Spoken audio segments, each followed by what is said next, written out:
In this video, I'm going to talk about the problems I have with the P365XL and all the malfunctions and why I had them.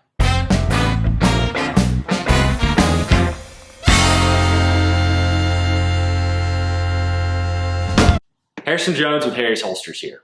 So in my previous P365XL video, you guys saw I had a fair bit of malfunctions, but the reality, a lot of people thought those were the only malfunctions I had. I had 34 malfunctions that were, I believe, either a result of the ammunition or the gun that day. And when I say the ammunition, this is ammo that has worked well in multiple other firearms I own, including other SIG products. So, and all the issues were the exact same. They're all failures to return to battery. So that's why I'm a little bit concerned about the reliability of this gun. Now, a little bit of background on the video, or first, I have all the info on those malfunctions that I recorded. I went through and counted all the rounds, what round they occurred. I did lose count at one place in the video, but I do know I didn't lose count of the number of malfunctions. I lost count of the exact round that it occurred on, but I have all that info down below. You can see just how many malfunctions there were. You can look at the percentages for each one, but it definitely did not, like 124 grain multiple types, well at all. The failure rate there, I think on average was 5.5%. The failure rate overall was 3.4%, all failures to return to battery.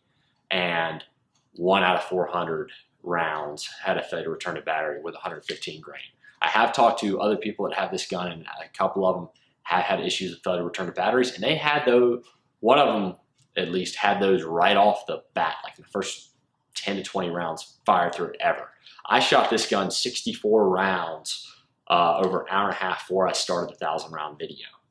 And I originally, in the other video, stated that the first malfunction, the first failure to return to battery, did not occur till 100 rounds in. I was mistaken. It was actually around 27. And also in this video, you're going to see where I did not properly seat the magazine, and the second round failed to feed. So that was a malfunction. That was my fault. There's another malfunction in this video that you can see. I was gripping the gun like that with only the web of my hand and the trigger finger to support it.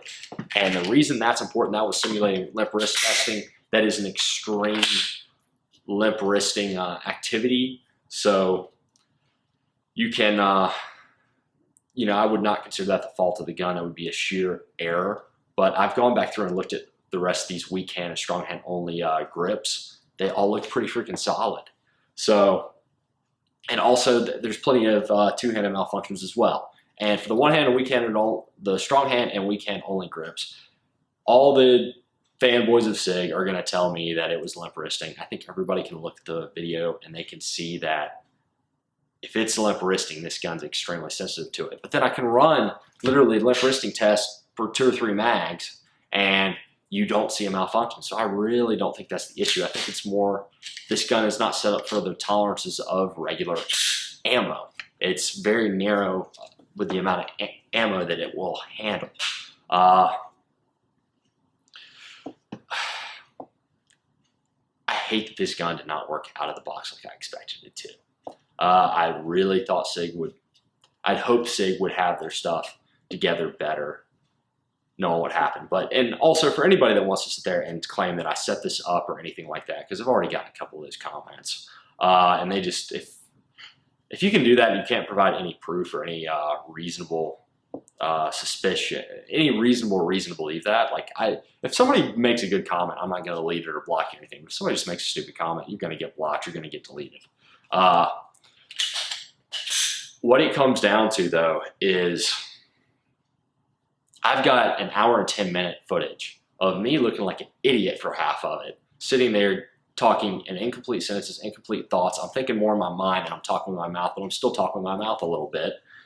And I'm willing to put that out there just so you can see what happened through 900 of those 1,000 rounds. And you may think it's all staged, you may think it's set up, but go through and watch that. And if you honestly believe that, I deserve an Emmy because I'm the best freaking actor on earth if I'm able to do that. But I hope you're able to enjoy this video. Please like, subscribe. Liking this video, I really appreciate that. Comment below really helps me as well too. And that's really kind of it, guys. You can now go and watch all these malfunctions, see what happened, make your own judgment on whether or not it was me or the gun.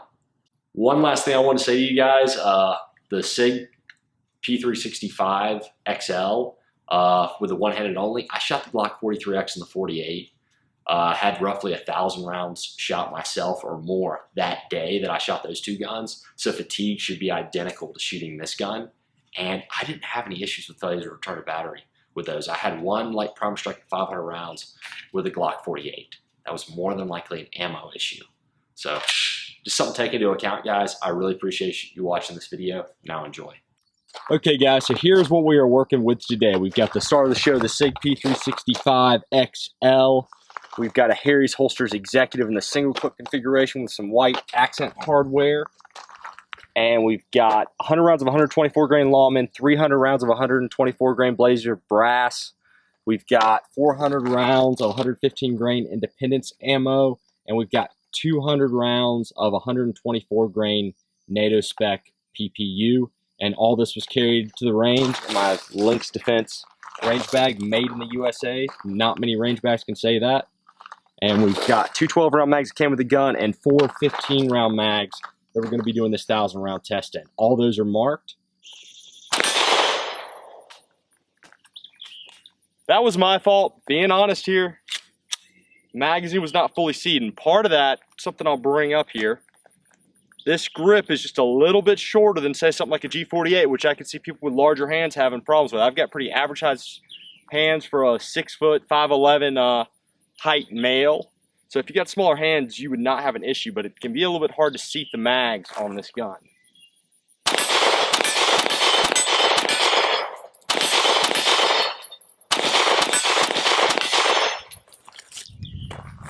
I'm not looking forward to firing all 1,000 rounds by myself.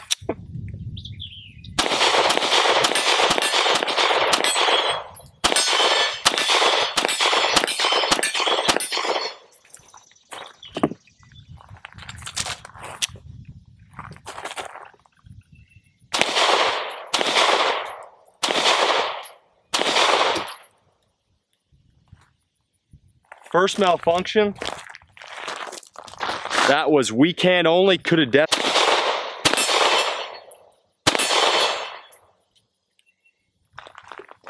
And that was with a pretty full grip.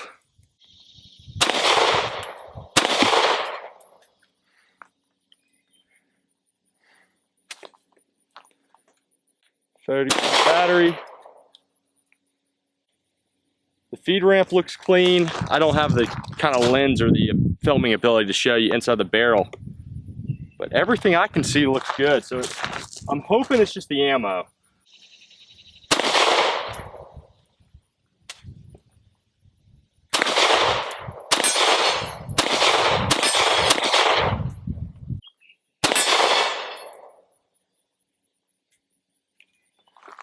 Failure to go into battery.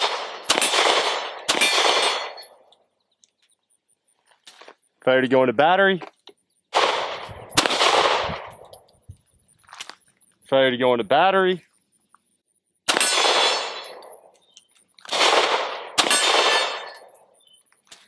NATO spec ammo, that'll be 200 rounds.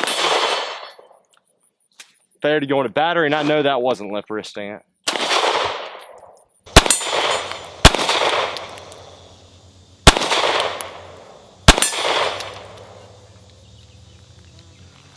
Okay, so here we had one failure to go into battery that was shooting left hand.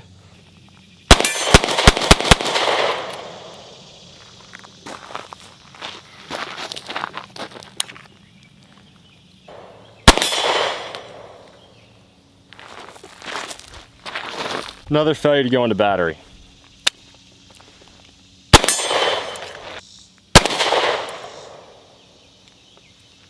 Failure to go into battery.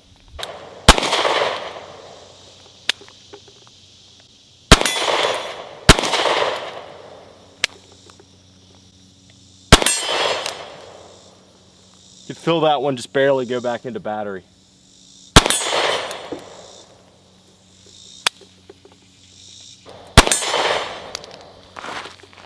Failure to go into battery.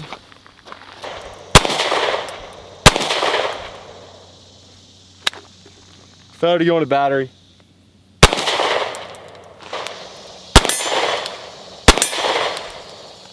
All right. Failure to go into battery, and you can feel the one before that have trouble going in. Failure to go into battery.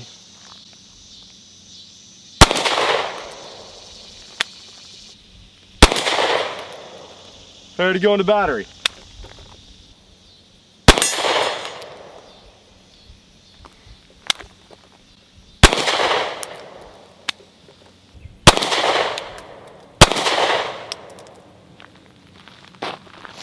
There we had a failure to go into battery, but that was limp wristing.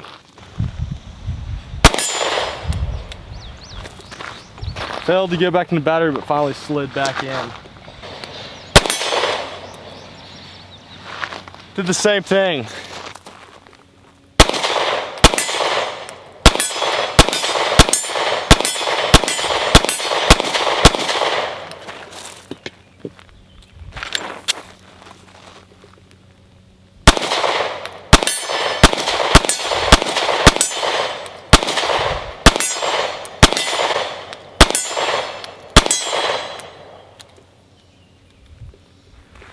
Failure to go into battery with 124 grain Lawmen. Failure to go into battery.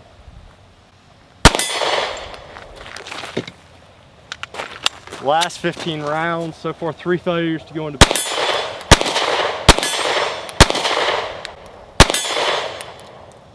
4.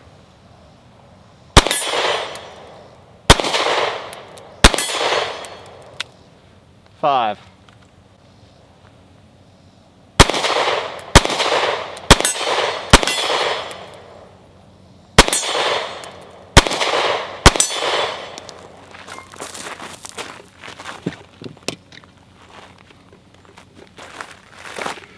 Okay guys, so that's a wrap. I think it could be a little bit shooter error and failure to go into battery, but I also think the gun, I didn't have this problem when shooting. I shot 1,000 rounds in a similar time period between a Glock 43 and a 48. There were 3 shooters, but 2 of us were doing the majority of the shooting and I was doing most of the scenes. So I'm pretty sure I had about 1,000 rounds that day, plus what we shot during the break in between. So pretty similar performance, but this gun seems to be more, you're gonna have more reliability issues if you're fatigued. So something to take into account.